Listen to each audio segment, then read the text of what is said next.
Bloomers was the second shop from the corner on Franklin Street, one of the 4 streets that surrounded the courthouse square. The store occupied the first floor and basement of the 3-story building and had 2 bay windows with a yellow frame door in between.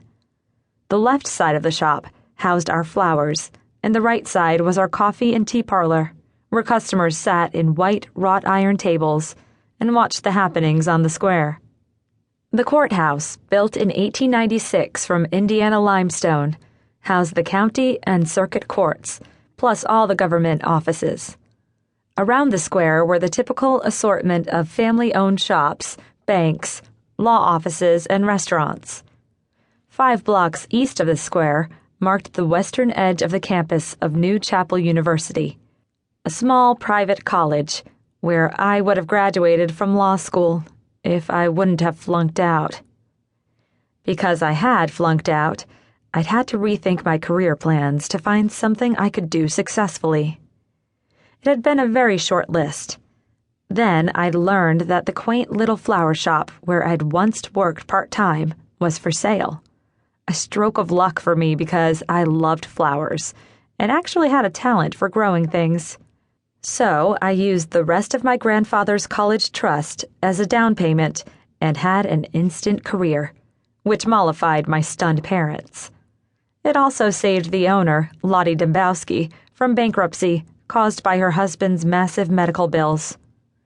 Now, Lottie worked for me, doing what she loved best, and I worked for the bank, trying to make the mortgage payments. Inside the shop, my assistant, Grace Bingham, was preparing her coffee machines for the day. As soon as I stepped inside and shut the door, she sang out in her crisp British accent, "Good morning, dear. How are we today?" Grace spent years working as a nurse and sometimes still spoke in first-person plural. I met her the summer I law clerked for Dave Hammond, a lawyer with a one-man office on the square. Grace was his legal secretary at the time. After she retired and found herself with too much time on her hands, I persuaded her to work for me at Bloomers. It was a perfect fit.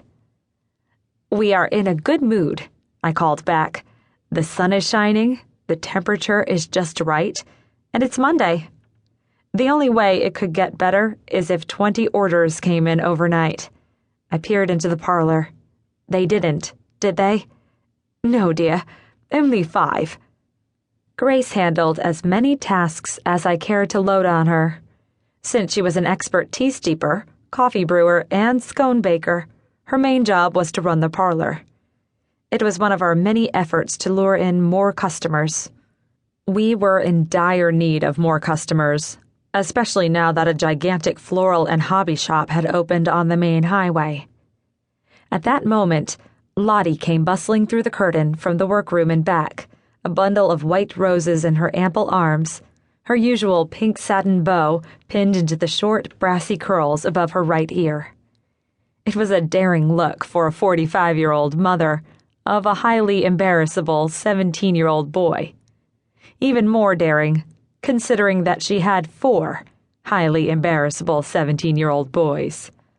Lottie's opinion of that was simple. Suck it up.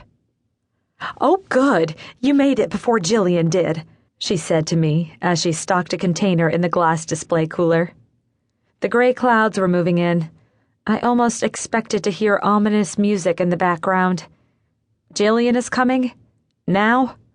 Something dreadful must have happened to get her up before noon. Lottie rolled her eyes. She's got another bee in her bonnet about her wedding plans. Grace handed me a rose-patterned china cup filled with her gourmet coffee, fixed just the way I liked it, with a good shot of half and half. "Drink up, dear.